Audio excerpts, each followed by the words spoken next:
ಹೆಚ್ಐ ನ್ಯೂಸ್ಗೆ ಸ್ವಾಗತ. ನಾನು ಪ್ರಿಯಾ. ಈಗ ಹೆಡ್ಲೈನ್ಸ್.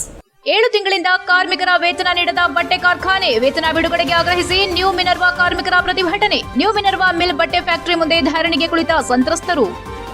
ಸರ್ಕಾರಿ ಕಲಾ ವಿಜ್ಞಾನ ಕಾಲೇಜಿಗೆ ಏಷ್ಯನ್ ಡೆವಲಪ್ಮೆಂಟ್ ಬ್ಯಾಂಕ್ ಸದಸ್ಯರ ಭೇಟಿ. ಆಕರ್ಷಿಸಿದ ವಿದ್ಯಾರ್ಥಿಗಳ ನಾನಾ ದೇಶದ ಉಡುಪು ಸಾಂಸ್ಕೃತಿಕ ಕಲಾ ತಂಡಗಳು. ವಿವಿಧ ಬೇಡಿಕೆಗಳನ್ನು ಸಮಿತಿ ಮುಂದಿಟ್ಟ ಕಾಲೇಜು ಪ್ರಾಂಶುಪಾಲರು. ಬಸವೇಶ್ವರ ಕಂಚಿನ ಪುತ್ಥಳಿ ಲೋಕಾರ್ಪಣೆಯ ಪ್ರಥಮ ವಾರ್ಷಿಕೋತ್ಸವ. ಲೋಕ ಕಲ್ಯಾಣಕ್ಕಾಗಿ ಶ್ರಮಿಸಿದವರು ಬಸವಣ್ಣ. ಅವರ ವಚನಗಳು ಸಾರ್ವಕಾಲಿಕ. ನಿವೃತ್ತ ಐಎಎಸ್ ಅಧಿಕಾರಿ ಸೋಮಶೇಖರ್ ಹೇಳಿಕೆ. ಕಳೆದ 7 ತಿಂಗಳಿನಿಂದ ಕಾರ್ಮಿಕರಿಗೆ ವೇತನ ನೀಡದ ಹಿನ್ನೆಲೆ ತಕ್ಷಣ ಸಂಪೂರ್ಣ ಸಂಬಳ ನೀಡುವಂತೆ ಆಗ್ರಹಿಸಿ ಹಾಸನ ನಗರದ ಸಮೀಪ ಹನುಮಂತಪುರ ಬಳಿ ಕೈಗಾರಿಕಾ ಪ್ರದೇಶದಲ್ಲಿರುವ ನ್ಯೂ ಮಿನರ್ವಾ ಮಿಲ್ ಬಟ್ಟೆ ಫ್ಯಾಕ್ಟರಿ ಮುಂದೆ ಕೆಲಸ ಮಾಡುವ ಕಾರ್ಮಿಕರು ಎಐಟಿಯುಸಿ ನೇತೃತ್ವದಲ್ಲಿ ಶುಕ್ರವಾರದಿಂದ ಅನಿರ್ದಿಷ್ಟಾವಧಿ ಪ್ರತಿಭಟನೆ ಆರಂಭಿಸಿದರು.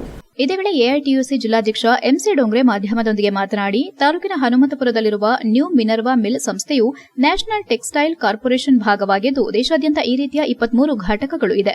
ಈ ಎಲ್ಲಾ ಘಟಕಗಳು ಮಾರ್ಚ್ 2020ರಿಂದ ಸ್ಥಗಿತಗೊಂಡಿರುತ್ತದೆ. 2020 ಏಪ್ರಿಲ್ 1ರಿಂದ ಕಾರ್ಮಿಕರಿಗೆ ಪೂರ್ತಿ ಸಂಬಳ ನೀಡದೆ 50% ಸಂಬಳವನ್ನ ನೀಡುತ್ತಾ ಬಂದಿರುತ್ತಾರೆ ಹಾಗೂ ಉಳಿದ ವ್ಯತ್ಯಾಸದ ವೇತನವನ್ನ ಯಾವಾಗಲಾದರೊಮ್ಮೆ ನೀಡುವ ಪರಿಪಾಠ ಬೆಳೆಸಿಕೊಂಡಿರುತ್ತಾರೆ ಎಂದು ದೂರಿದ್ರು. ಕಳೆದ ನವೆಂಬರ್ 2024ರಿಂದ ವೇತನವನ್ನೇ ನೀಡಿರೋದಿಲ್ಲ. ಇದರಿಂದಾಗಿ ಕಾರ್ಮಿಕರ ಜೀವನ ಅತಂತ್ರಗೊಂಡು ದುಸ್ತರವಾಗಿದೆ. ಇದರ ಪರಿಣಾಮವಾಗಿ ಕಾರ್ಮಿಕರ ಇಎಸ್ಐ ಪ್ರಾವಿಡೆಂಟ್ ಫಂಡ್ಗಳಿಗೆ ಕಂತುಗಳು ಸಂದಾಯವಾಗದೆ ಈ ಸೌಲಭ್ಯಗಳು ಕಾರ್ಮಿಕರಿಗೆ ಇದ್ದೂ ಇಲ್ಲದಂತಾಗಿದೆ. ಈ ವಿಚಾರಗಳ ಕುರಿತು ಮ್ಯಾನೇಜ್ಮೆಂಟ್ ಗಮನವನ್ನು ಅನೇಕ ಬಾರಿ ಸೆಳೆದರೂ ಯಾವುದೇ ಪ್ರಯೋಜನವಾಗಿರುವುದಿಲ್ಲ. ಸಮಸ್ಯೆ ಕುರಿತು ಈ ವಿಚಾರಗಳನ್ನು ಮುಂದಿಟ್ಟುಕೊಂಡು ನ್ಯೂ ಮಿನರ್ವಾ ಮಿಲ್ ಫ್ಯಾಕ್ಟರಿ ಮುಂದೆ ಕಾರ್ಮಿಕರು ಸೇರಿ ಪ್ರತಿಭಟನೆ ಮಾಡಲು ಮುಂದಾಗಿದ್ದೇವೆ ಎಂದರು. ಸರ್ಕಾರದ ಗಮನ ಸೆಳೆದರೂ ಕೂಡ ಇದುವರೆಗೂ ಗಮನವಹಿಸಿ ಸಮಸ್ಯೆಯನ್ನು ಬಗೆಹರಿಸಿರುವುದಿಲ್ಲ, ನಿಷ್ಕ್ರಿಯವಾಗಿದೆ. ಮಿನರ್ವಾ ಮಿಲ್ ಬಟ್ಟೆ ಫ್ಯಾಕ್ಟರಿ ಮ್ಯಾನೇಜ್ಮೆಂಟ್ ಅತ್ಯಂತ ಬೇಜವಾಬ್ದಾರಿಯುತವಾಗಿದ್ದು ಕೂಡಲೇ 7 ತಿಂಗಳ ಸಂಬಳ ಕಾರ್ಮಿಕರಿಗೆ ಕೊಡಲು ಆಗ್ರಹಿಸಿ ಜೂನ್ 14ರ ಶನಿವಾರದಂದು ತೀವ್ರತರವಾದ ಹೋರಾಟ ಮಾಡಲಾಗುವುದು. ನಮ್ಮ ಬೇಡಿಕೆ ಈಡೇರದಿದ್ರೆ ಇಲ್ಲಿಂದ ಜಿಲ್ಲಾಧಿಕಾರಿ ಕಚೇರಿವರೆಗೂ ಹೋಗಿ ಪ್ರತಿಭಟನೆ ಮಾಡುವುದಾಗಿ ಎಚ್ಚರಿಸಿದರು. ಜಿಲ್ಲಾಧಿಕಾರಿಗಳು ಕೂಡ ಕಾರ್ಮಿಕರಿಗಾಗುತ್ತಿರುವ ಈ ಅನ್ಯಾಯವನ್ನು ಗಂಭೀರವಾಗಿ ಗಮನಕ್ಕೆ ತೆಗೆದುಕೊಂಡು ಮಧ್ಯ ಪ್ರವೇಶಿಸಬೇಕಾಗಿ ವಿನಂತಿಸುತ್ತೇವೆ. ಮಾರ್ಚ್ 2020ರಿಂದ ಸ್ಥಗಿತಗೊಂಡಿರುವ ಘಟಕವನ್ನು ಪುನರಾರಂಭಿಸುವಲ್ಲಿ ಹಾಗೂ ಕಾರ್ಮಿಕರಿಗೆ ಬಾಕಿ ವೇತನ ಕೂಡಲೇ ದೊರಕುವಂತೆ ಮಾಡಿಕೊಡಬೇಕಾಗಿ ವಿನಂತಿಸುತ್ತೇವೆ ಎಂದು ಕೋರಿದರು. ಪ್ರತಿಭಟನೆಯಲ್ಲಿ ಎಐಟಿಯುಸಿ ಪ್ರಧಾನ ಕಾರ್ಯದರ್ಶಿ ಬಿಎಂ ಮಧು, ಉಪಾಧ್ಯಕ್ಷ ಜೆಆರ್ ಸಂತೋಷ್, ಕಾರ್ಯದರ್ಶಿ ಎಚ್ಎಸ್ ಮಂಜೇಗೌಡ, ಖಜಾಂಚಿ ಜೆಸಿ ಲೋಕೇಶ್ ಇತರರು ಉಪಸ್ಥಿತರಿದ್ದರು. HIN news Hassan. ನನ್ನ ಹೆಸರು ಎಂಸಿ ಡೋಂಗ್ರೆ ಅಂತ ಹೇಳಿ ನ್ಯೂ ಮಿನರ್ವಾ ಮಿಲ್ ವರ್ಕರ್ಸ್ ಯೂನಿಯನ್ನ ಅಧ್ಯಕ್ಷನಾಗಿದ್ದೇನೆ. ಇವತ್ತು ನ್ಯೂ ಮಿನರ್ವಾ ಮಿಲ್ ವರ್ಕರ್ಸ್ಗಳು ಹೋರಾಟದ ಹಾದಿಯಲ್ಲಿದ್ದಾರೆ. ಕಾರಣ ಏನಂತ ಹೇಳಿದ್ರೆ ಅವರಿಗೆ ಸುಮಾರು 7 ತಿಂಗಳಿಂದ ಸಂಬಳ ಕೊಟ್ಟಿಲ್ಲ. ಮತ್ತು 2020ನೇ ಇಸ್ವಿ ಮಾರ್ಚ್ 2020ನೇ ಇಸ್ವಿಯಿಂದ ನ್ಯೂ ಮಿನರ್ವಾ ಮಿಲ್ ಹಾಸನದಲ್ಲಿರುವ ಹನುಮಂತಪುರದ SEZನಲ್ಲಿರುವ ನ್ಯೂ ಮಿನರ್ವಾ ಮಿಲ್ ಕೆಲಸ ನಿಲ್ಲಿಸಿದ್ದಾರೆ. 2020 ಅಂತ ಹೇಳಿದ್ರೆ ಈಗ 5 ವರ್ಷ ಆಯಿತು. 5 ವರ್ಷದಿಂದ ವರ್ಕರ್ಸ್ಗಳಿಗೆ ಕೆಲಸ ಇಲ್ಲ. ಮತ್ತು ಸಂಬಳ ತಿಂಗಳಿಗೆ 30% ಸಂಬಳ ಕೊಡ್ತಾ ಇದ್ದಾರೆ. ಅಂದರೆ 100 ರೂಪಾಯಿ ಕೊಡೋ ಕಡೆಗೆ 30 ರೂಪಾಯಿಯನ್ನು ಕೊಡ್ತಾ ಇದ್ದಾರೆ. ಆ ಸಂಬಳವನ್ನು ಸಹ ಈಗ 7 ತಿಂಗಳಿಂದ ಕೊಡ್ತಾ ಇಲ್ಲ. ಹೀಗಾಗಿ ಇವತ್ತು ಹಾಸನ ನಗರದ ಸರ್ಕಾರಿ ಕಲಾ ಕಾಲೇಜು ಮತ್ತು ವಿಜ್ಞಾನ ಕಾಲೇಜಿಗೆ ಶುಕ್ರವಾರ ಏಷ್ಯನ್ ಡೆವಲಪ್ಮೆಂಟ್ ಬ್ಯಾಂಕ್ ಸದಸ್ಯರು ಭೇಟಿ ನೀಡಿದ ವೇಳೆ ವಿವಿಧ ದೇಶಗಳ ಉಡುಪುಗಳನ್ನು ತೊಟ್ಟ ವಿದ್ಯಾರ್ಥಿಗಳು ಹಾಗೂ ಸಾಂಸ್ಕೃತಿಕ ಕಲಾ ತಂಡಗಳು ಜೊತೆಗೆ ಭರತನಾಟ್ಯ ಪ್ರದರ್ಶನದ ಮೂಲಕ ಅದ್ದೂರಿಯಾಗಿ ಸ್ವಾಗತದೊಂದಿಗೆ ಬರಮಾಡಿಕೊಂಡರು. ನಂತರ ಕಾಲೇಜಿನ ಅಭಿವೃದ್ಧಿ ಕುರಿತು ಪ್ರೊಜೆಕ್ಟರ್ ಮೂಲಕ ಚಿತ್ರಣ ವೀಕ್ಷಣೆ ಮಾಡಿ ಸಂವಾದ ನಡೆಸಲಾಯಿತು. ಇದೇ ವೇಳೆ ಸರ್ಕಾರಿ ಕಲಾ ಕಾಲೇಜಿನ ಪ್ರಾಂಶುಪಾಲ ಡಾ ಎಂಬಿ ಇರ್ಷಾದ್ ಮಾಧ್ಯಮದೊಂದಿಗೆ ಮಾತನಾಡಿ, ಕಾಲೇಜು ಶಿಕ್ಷಣ ಮತ್ತು ತಾಂತ್ರಿಕ ಇಲಾಖೆ ಬಹಳಷ್ಟು ಕ್ರಾಂತಿಕಾರಿ ಬದಲಾವಣೆಗಳನ್ನು ಉಚಿತ ಶಿಕ್ಷಣದಲ್ಲಿ ಮಾಡುತ್ತಾ ಬಂದಿದೆ. ಉನ್ನತ ಶಿಕ್ಷಣದ ಉದ್ದೇಶದಲ್ಲಿ ಬಹಳಷ್ಟು ಬದಲಾವಣೆ ಆಗುತ್ತಿದೆ. ಇತ್ತೀಚಿನ ದಿನಗಳಲ್ಲಿ ಕಾಲೇಜು ಶಿಕ್ಷಣ ಇಲಾಖೆ ಇನ್ನಷ್ಟು ಕ್ರಾಂತಿಕಾರಕ ಬದಲಾವಣೆಗಳನ್ನು ಮಾಡುತ್ತಿದ್ದು, ಉನ್ನತ ಶಿಕ್ಷಣದ ಉದ್ದೇಶ ಕೇವಲ ಪದವಿಗಳನ್ನು ಕೊಟ್ಟು ವಿದ್ಯಾರ್ಥಿಗಳನ್ನು ಆಚೆಗೆ ಕಳುಹಿಸುವುದಲ್ಲ. ಉನ್ನತ ಶಿಕ್ಷಣದ ಪ್ರಮುಖ ಉದ್ದೇಶ ಪದವಿಯೊಂದಿಗೆ ವಿದ್ಯಾರ್ಥಿಗಳು ತಮ್ಮ ಬದುಕನ್ನು ರೂಪಿಸಿಕೊಳ್ಳಲು ಅತ್ಯುತ್ತಮವಾದಂತಹ ಉದ್ಯೋಗವನ್ನು ಸೃಷ್ಟಿಸಿಕೊಳ್ಳುವುದಕ್ಕೆ ಪೂರಕವಾದ ಶಿಕ್ಷಣ ನೀಡುವುದು ಇಂದಿನ ಶಿಕ್ಷಣದ ಮೇಲಿರುವ ಮಹತ್ವದ ಜವಾಬ್ದಾರಿಯಾಗಿದೆ ಎಂದರು. ಈ ನಿಟ್ಟಿನಲ್ಲಿ ಕಾಲೇಜು ಶಿಕ್ಷಣ ಇಲಾಖೆ ಹಲವಾರು ಪ್ರಯತ್ನ ಮಾಡುತ್ತಾ ಬಂದಿದೆ. ಮೊದಲ ಪ್ರಯತ್ನ ಎಂದರೆ ಈ ಹಾಸನ ಜಿಲ್ಲೆಗೆ ಒಂದು ಸುಯೋಗ ಎನ್ನಬಹುದು. ಎಡಿಬಿ ಟೀಮ್ ಎಂದರೆ ಏಷ್ಯನ್ ಬ್ಯಾಂಕ್ ಡೆವಲಪ್ ಟೀಮ್ ಎಂದರ್ಥ. ಈ ಟೀಮ್ ಎನ್ನುವುದು ಉನ್ನತ ಕಾಲೇಜನ್ನ ಉನ್ನತೀಕರಣಗೊಳಿಸುವುದು, ಅವುಗಳಿಗೆ ಹೆಚ್ಚಿನ ಮೂಲಭೂತ ಸೌಕರ್ಯ ಒದಗಿಸುವುದು, ನಿರ್ವಹಣೆ ಮಾಡುವುದು, ವಿದ್ಯಾರ್ಥಿಗಳಿಗೆ ಸ್ಕಿಲ್ಗೆ ಸಂಬಂಧಿಸಿದ ಶಿಕ್ಷಣ ನೀಡುವ ಉದ್ದೇಶದಿಂದ ಒಂದು ವಿಶೇಷವಾದಂತಹ ಕಾರ್ಯಕ್ರಮ ಆಯೋಜಿಸಿಕೊಂಡಿದೆ. ಕರ್ನಾಟಕ ಸರ್ಕಾರ, ಕಾಲೇಜು ಮತ್ತು ತಾಂತ್ರಿಕ ಶಿಕ್ಷಣ ಇಲಾಖೆ ಹಾಗೂ ಏಷ್ಯನ್ ಡೆವಲಪ್ಮೆಂಟ್ ಬ್ಯಾಂಕ್ ನಡುವೆ ಆಗಿರುವ ಒಡಂಬಡಿಕೆಯ ಭಾಗ ಭಾಗವಾಗಿ ಕರ್ನಾಟಕ ಉನ್ನತ ಶಿಕ್ಷಣ ಪರಿವರ್ತನಾ ಯೋಜನೆಯನ್ನ ಜಾರಿಗೆ ತರಲಾಗುತ್ತಿದೆ. ಕರ್ನಾಟಕದಲ್ಲಿ 14 ಕಾಲೇಜಿನ ಉನ್ನತೀಕರಣಗೊಳಿಸಲು ಏಷ್ಯನ್ ಬ್ಯಾಂಕ್ ಡೆವಲಪ್ ಟೀಮ್ ವ್ಯಾಪ್ತಿಯೊಳಗೆ ತರುತ್ತಿದೆ. ಹಾಸನದಲ್ಲಿ ಸರ್ಕಾರಿ ವಿಜ್ಞಾನ ಕಾಲೇಜು, ಕಲಾ ಕಾಲೇಜು ಮತ್ತು ಸರ್ಕಾರಿ ಇಂಜಿನಿಯರಿಂಗ್ ಕಾಲೇಜು 3 ಕಾಲೇಜುಗಳಿಗೆ ಈ ಸೌಲಭ್ಯ ದೊರಕಿದೆ ಎಂದರು.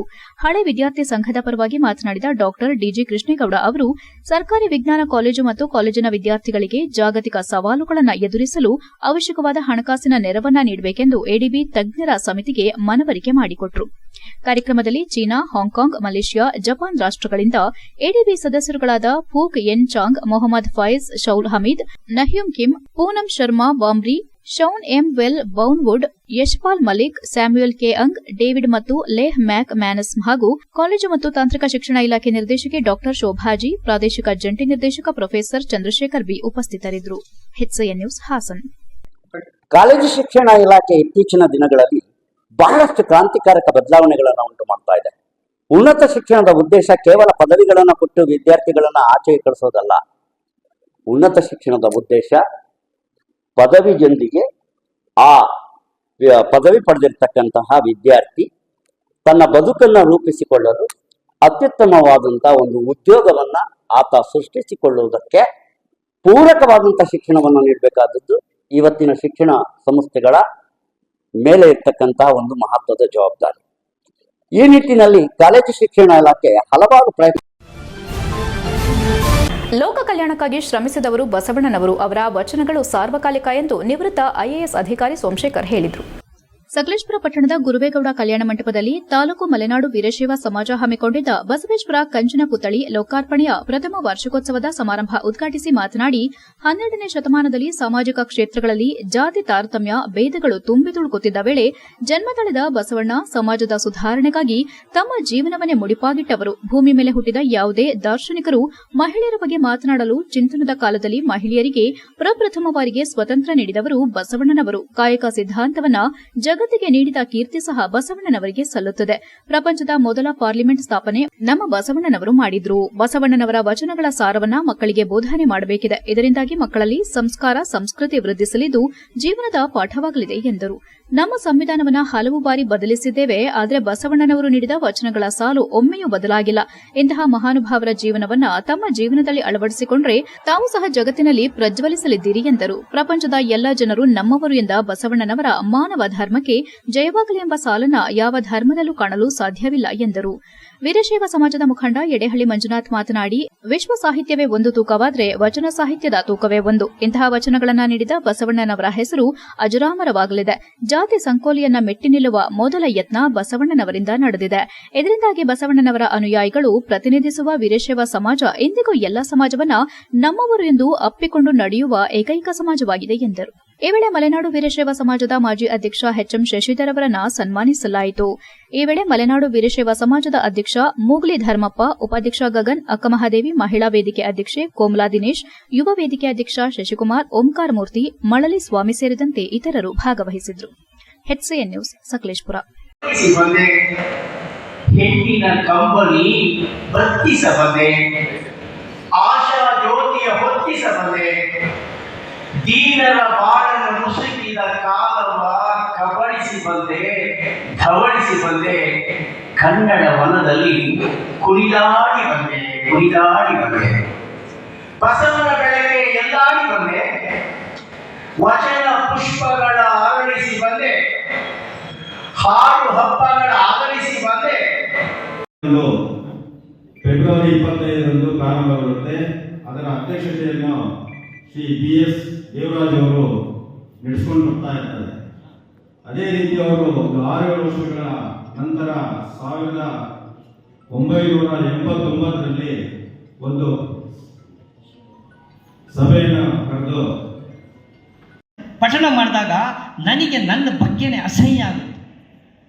ನಾವು ಯಾವ ರೀತಿ ಬದುಕ್ತಾ ಇದ್ದೀವಿ, ಎಂಥ ಒಂದು ವಚನ ಸಾಹಿತ್ಯವನ್ನು ಕೊಟ್ಟೋಗಿರ್ತಕ್ಕಂಥ ಸಮಾಜದಲ್ಲಿ ಹುಟ್ಟಿ ನನ್ನ ಹತ್ರ ಒಂದು ವಚನ ಬರ್ತಾ ಇಲ್ಲ ನನ್ನ ಬಾಯಲ್ಲಿ, ಆ ವಚನದ ಸಾರ ತಿಳ್ಕೊಳ್ತಾ ಇಲ್ಲ, ಆ ವಚನದ ಆಚಾರಗಳನ್ನು ಮಾಡ್ತಾ ಇಲ್ಲ ಅಂದರೆ ನನ್ನ ಬಗ್ಗೆನೇ ನನಗೆ ಅಸಹ್ಯ ಹುಟ್ಟುತ್ತೆ.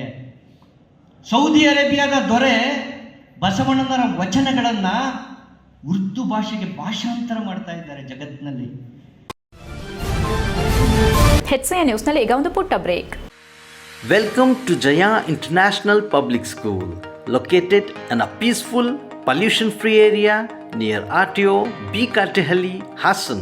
Our experienced teachers use innovative methods to make learning engaging, providing personalized attention to each student. Each day begins with meditation and yoga for physical and mental well-being. Our assemblies combined learning and fun through inspiration, presentation. We offer specialized classes in abacus, Vedic math, and presentation for NEET and JEE. The robotic labs encourages innovative, while our modern labs and well-stocked library provide the best learning tools. Beyond academics, we offer hobby classes in dance, music, karate, art, and drawing. Safety is ensured with CCTV cameras and GPS-equipped transportation. Our routine includes sports to promote fitness and teamwork.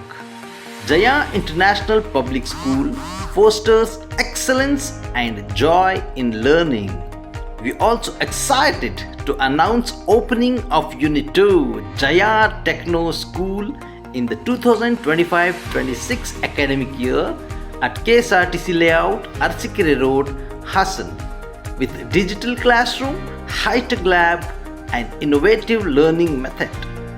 Visit us today and enroll now.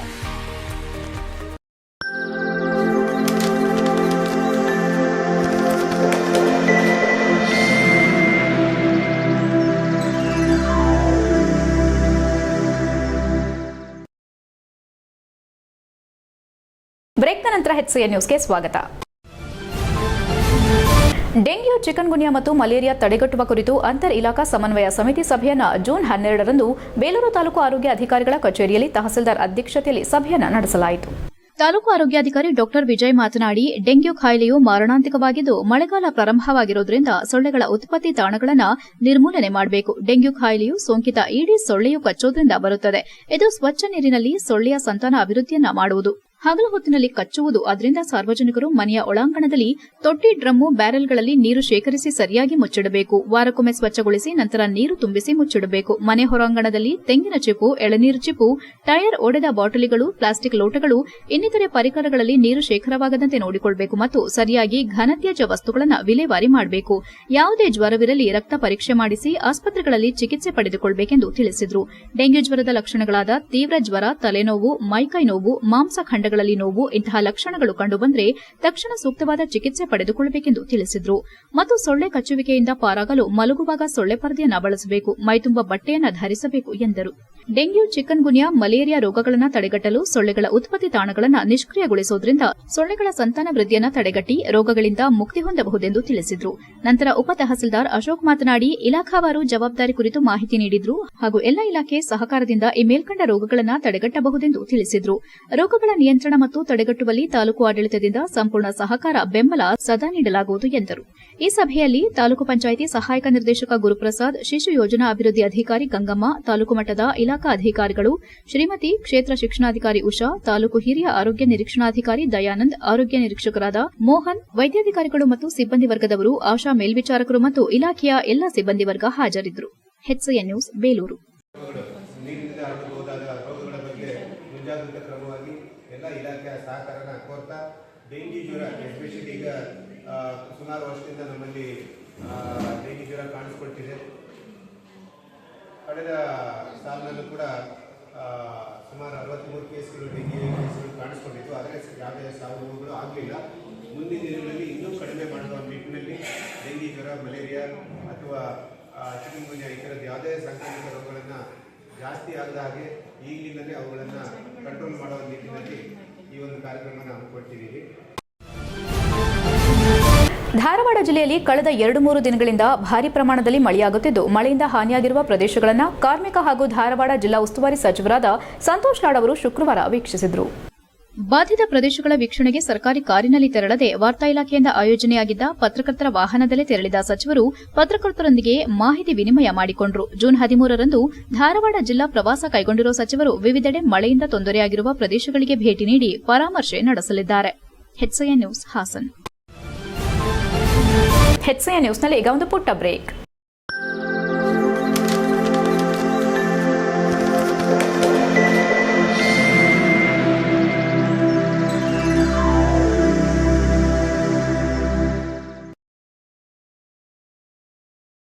ಬ್ರೇಕ್ನ ನಂತರ HCN ನ್ಯೂಸ್ಗೆ ಸ್ವಾಗತ. 2024-25ನೇ ಸಾಲಿನ ಹಾಸನ ವಿಶ್ವವಿದ್ಯಾಲಯದ ವತಿಯಿಂದ ನಡೆದ ಮೊಟ್ಟ ಮೊದಲ ಪುರುಷ ಮತ್ತು ಮಹಿಳೆಯರ ಅಂತರ್ ಕಾಲೇಜು ಅಥ್ಲೆಟಿಕ್ಸ್ ಪಂದ್ಯಾವಳಿಯಲ್ಲಿ ತಾಲೂಕಿನ ಉದಯಪುರ ಸರ್ಕಾರಿ ಪ್ರಥಮ ದರ್ಜೆ ಕಾಲೇಜಿನ ವಿದ್ಯಾರ್ಥಿಗಳು ಭಾಗವಹಿಸಿ ಪ್ರಶಸ್ತಿಯನ್ನು ಗಳಿಸಿದ್ದಾರೆ. ಪುರುಷ ಮತ್ತು ಮಹಿಳೆಯರ ಅಂತರ್ ಕಾಲೇಜು ಅಥ್ಲೆಟಿಕ್ಸ್ ಪಂದ್ಯಾವಳಿಯಲ್ಲಿ ದಿಶಾ ಜಿ ದ್ವಿತೀಯ ಬಿಕಾಂ ವಿದ್ಯಾರ್ಥಿನಿ 400 ಮೀಟರ್ ಮತ್ತು 800 ಮೀಟರ್ ಓಟದ ಸ್ಪರ್ಧೆಯಲ್ಲಿ ಭಾಗವಹಿಸಿ ಪ್ರಥಮ ಮತ್ತು 400 ಮೀಟರ್ ಓಟದಲ್ಲಿ ದ್ವಿತೀಯ ಸ್ಥಾನ ಪಡೆದಿರುತ್ತಾರೆ. ಸೋನು ಪ್ರಥಮ ಬಿಕಾಂ ವಿದ್ಯಾರ್ಥಿನಿ 400 ಮೀಟರ್ ರಿಲೆಯಲ್ಲಿ ದ್ವಿತೀಯ ಸ್ಥಾನ ಪಡೆದಿರುತ್ತಾರೆ. ಛಾಯಾ ಜೆಸಿ ಪ್ರಥಮ ಬಿಸಿಎ ವಿದ್ಯಾರ್ಥಿನಿ 400 ಮೀಟರ್ ರಿಲೆಯಲ್ಲಿ ದ್ವಿತೀಯ ಸ್ಥಾನ, 500 ಮೀಟರ್ ಓಟದಲ್ಲಿ ತೃತೀಯ ಮತ್ತು 200 ಮೀಟರ್ ಓಟದಲ್ಲಿ ದ್ವಿತೀಯ ಸ್ಥಾನ ಪಡೆದಿರುತ್ತಾರೆ. ಮಾನಸ ಕೆಎಂ ಇವರು 400 ಮೀಟರ್ ರಿಲೆಯಲ್ಲಿ ದ್ವಿತೀಯ ಸ್ಥಾನ ಪಡೆದಿರುತ್ತಾರೆ. ಪುರುಷರ ಕಬಡ್ಡಿ ಪಂದ್ಯಾವಳಿಯಲ್ಲಿ ತೃತೀಯ ಸ್ಥಾನವನ್ನು ಪಡೆದಿರುತ್ತಾರೆ. ಕಾಲೇಜಿನ ಪ್ರಾಂಶುಪಾಲರಾದ ಡಾ HG ಕುಮಾರ್ ಹಾಗೂ ಸಿಬ್ಬಂದಿ ವರ್ಗದವರು ಅಭಿನಂದಿಸಿದ್ದಾರೆ. HCN news Channarayapatna. ಪೂರ್ವ ಮುಂಗಾರು ತಾಂತ್ರಿಕ ಆಂದೋಲನ ಹಾಗೂ ವಿಕಸಿತ ಕೃಷಿ ಸಂಕಲ್ಪ ಅಭಿಯಾನದ ಸಮಾರೋಪ ಸಮಾರಂಭವನ್ನು ಜೂನ್ 12ರಂದು ಹಾಸನ ಕೃಷಿ ವಿಜ್ಞಾನ ಕೇಂದ್ರ ಕಂದಲಿಯಲ್ಲಿ ಆಯೋಜಿಸಲಾಗಿತ್ತು. ಪಶು ವೈದ್ಯಕೀಯ ಮಹಾವಿದ್ಯಾಲಯದ ಡೀನ್ ಡಾಕ್ಟರ್ OR ನಟರಾಜ್ ಕಾರ್ಯಕ್ರಮವನ್ನು ಉದ್ಘಾಟಿಸಿ ಮಾತನಾಡುತ್ತಾ ಹೈನುಗಾರಿಕೆ ಇತ್ತೀಚಿನ ದಿನಗಳಲ್ಲಿ ಸಾಕಷ್ಟು ಲಾಭದಾಯಕ ಉದ್ಯಮವಾಗಿದ್ದು ಇದರಲ್ಲಿ ಉತ್ತಮ ಮೇವಿನ ತಳಿಗಳನ್ನು ಆಯ್ಕೆ ಮಾಡಿದರೆ ಗುಣಮಟ್ಟದ ಹಾಲಿನ ಇಳುವರಿಯನ್ನ ಪಡೆಯಬಹುದೆಂದು ತಿಳಿಸಿದರು. ಜಿಕೆವಿಕೆಯ ರಾಷ್ಟ್ರೀಯ ಬೀಜೋತ್ಪಾದನೆ ಯೋಜನೆಯ ವಿಜ್ಞಾನಿ ಡಾ ರಮಣಪ್ಪ ಮಾತನಾಡಿ, ಕೃಷಿ ವಿಶ್ವವಿದ್ಯಾನಿಲಯದಿಂದ ವಿವಿಧ ನೂತನ ತಳಿಗಳನ್ನು ಬಿಡುಗಡೆ ಮಾಡಿದ್ದು ಅವುಗಳನ್ನು ಕಾಲಾವಧಿಗೆ ಅನುಸಾರವಾಗಿ ಬಳಸಿಕೊಂಡರೆ ಹೆಚ್ಚು ಲಾಭ ಪಡೆಯಬಹುದೆಂದು ತಿಳಿಸಿದರು. ಭಾರತೀಯ ಪಶು ವೈದ್ಯಕೀಯ ಸಂಶೋಧನಾ ಸಂಸ್ಥೆಯ ವಿಜ್ಞಾನಿ ಡಾ ರಾಮಕೃಷ್ಣನ್ ಎಂಎ ಮಾತನಾಡಿ, ಜಾನುವಾರುಗಳಲ್ಲಿ ಕಾಲುಬಾಯಿ ರೋಗಗಳ ಬಗ್ಗೆ ಹಾಗೂ ಜಾನುವಾರುಗಳಿಗೆ ಸಿಗುವ ವಿವಿಧ ಲಸಿಕೆಗಳ ಬಗ್ಗೆ ಮಾಹಿತಿ ನೀಡಿದರು. ಭಾರತೀಯ ಪಶುವೈದ್ಯಕೀಯ ಸಂಶೋಧನಾ ಸಂಸ್ಥೆಯ ಪ್ರಧಾನ ವಿಜ್ಞಾನಿ ಡಾ ಕೆ ನಾರಾಯಣನ್ ಮಾತನಾಡಿ, ಪಶುಗಳ ಪೋಷಣೆಯಲ್ಲಿ ರೈತರು ಗಮನಿಸಬೇಕಾದ ಅಂಶಗಳ ಬಗ್ಗೆ ತಿಳಿಸಿ ಸಕಾಲಕ್ಕೆ ಲಸಿಕೆಗಳನ್ನು ಹಾಕಿಸಲು ಸಲಹೆ ನೀಡಿದರು. ಕಾರ್ಯಕ್ರಮದಲ್ಲಿ ಕೃಷಿ ವಿಜ್ಞಾನ ಕೇಂದ್ರ, ವಿವಿಧ ಇಲಾಖೆಗಳು, ಖಾಸಗಿ ಕಂಪನಿಗಳು ಹಾಗೂ ಕೃಷಿ ಮಹಾವಿದ್ಯಾಲಯದಿಂದ ಬಿತ್ತನೆ ಬೀಜಗಳು, ರಸಗೊಬ್ಬರ, ಯಂತ್ರೋಪಕರಣ ಮತ್ತು ಕೀಟನಾಶಕಗಳ ವಸ್ತು ಪ್ರದರ್ಶನ ಮಳಿಗೆಗಳನ್ನು ಏರ್ಪಡಿಸಲಾಗಿತ್ತು. ಜಿಲ್ಲೆಯ ಹಲವು ಭಾಗಗಳಿಂದ ರೈತ ಹಾಗೂ ರೈತ ಮಹಿಳೆಯರು ಕಾರ್ಯಕ್ರಮಕ್ಕೆ ಭೇಟಿ ನೀಡಿ ಮಾಹಿತಿ ಪಡೆಯುವುದರ ಮೂಲಕ ಕೃಷಿ ಪರಿಕರಗಳನ್ನು ಖರೀದಿ ಮಾಡಿದರು. ಕಾರ್ಯಕ್ರಮದಲ್ಲಿ ತೋಟಗಾರಿಕೆ ಸಂಶೋಧನೆ ಮತ್ತು ವಿಸ್ತರಣೆ ಕೇಂದ್ರದ ಮುಖ್ಯಸ್ಥ ಡಾ ನಟರಾಜ್ ಎಸ್ಕೆ, ಆಲೂರು ವಲಯದ ಹಿರಿಯ ಸಹಾಯಕ ತೋಟಗಾರಿಕೆ ನಿರ್ದೇಶಕ ಕೇಶವ್, ರೇಷ್ಮೆ ಇಲಾಖೆ ವಿಸ್ತರಣಾಧಿಕಾರಿ ಕುಮಾರಿ ನಿಶ್ಚಿತ, ಕೃಷಿ ಸಂಶೋಧನಾ ಕೇಂದ್ರ ಗುಂಜೇವು, ಮಡೇನೂರು ಮತ್ತು ಅರಸೀಕೆರೆಯ ಮುಖ್ಯಸ್ಥ ಡಾ ನಾಗರಾಜ್ ಎಂಎಸ್, ಡಾ ಯೋಗೇಶ್ ಮತ್ತು ಡಾ ಸೋಮಶೇಖರ್, ಜೈವಿಕ ಇಂಧನ ಉದ್ಯಾನದ ಮುಖ್ಯಸ್ಥ ಡಾ ಗಿರೀಶ್ ಎಸಿ, ಆಕಾಶವಾಣಿಯ ಕೃಷಿ ರಂಗ ಕಾರ್ಯಕ್ರಮದ ಮುಖ್ಯಸ್ಥ ಮಧುಸೂದನ್ ಹಾಗೂ ಜಿಲ್ಲೆಯ ಹಲವು ಭಾಗಗಳಿಂದ 620 ರೈತರು ಹಾಜರಿದ್ದರು. HCN news Hassan. HCN ನ್ಯೂಸ್ನಲ್ಲಿ ಈಗ ಒಂದು ಪುಟ್ಟ ಬ್ರೇಕ್. ಹಾಸನದಲ್ಲಿ 28 ವರ್ಷಗಳಿಂದ ಜನತೆಗೆ ಅತ್ಯುತ್ತಮವಾದ ವೈದ್ಯಕೀಯ ಸೇವೆಯನ್ನು ನೀಡುತ್ತಿರುವ ಹೇಮಾವತಿ ಮಲ್ಟಿಸ್ಪೆಷಾಲಿಟಿ ಹಾಸ್ಪಿಟಲ್ ಹಾಸನ. ನಮ್ಮಲ್ಲಿ ದಿನದ 24 ಗಂಟೆಯೂ ಆಕ್ಸಿಡೆಂಟಲ್ ಇಂಜುರೀಸ್ ಮತ್ತು ಎಮರ್ಜೆನ್ಸಿ ಸರ್ವಿಸ್ಗಳನ್ನು ಹೊಂದಿದೆ. ಹೇಮಾವತಿ ಆಸ್ಪತ್ರೆಯ ಡಾಕ್ಟರ್ ನಿಖಿಲ್ ಆರ್ ಭಟ್ ರವರು MS ಆರ್ಥೋಪೆಡಿಕ್ನಲ್ಲಿ ಚಿನ್ನದ ಪದಕ ಪಡೆದು ಸಿಂಗಾಪುರ್ ಜನರಲ್ ಹಾಸ್ಪಿಟಲ್ನಲ್ಲಿ ಫೆಲೋಶಿಪ್ ಇನ್ ಜಾಯಿಂಟ್ ರಿಪ್ಲೇಸ್ಮೆಂಟ್ ಸರ್ಜರಿಯ ಪದವಿ ಪಡೆದು ಸೇವೆಯನ್ನ ಸಲ್ಲಿಸಿರುತ್ತಾರೆ.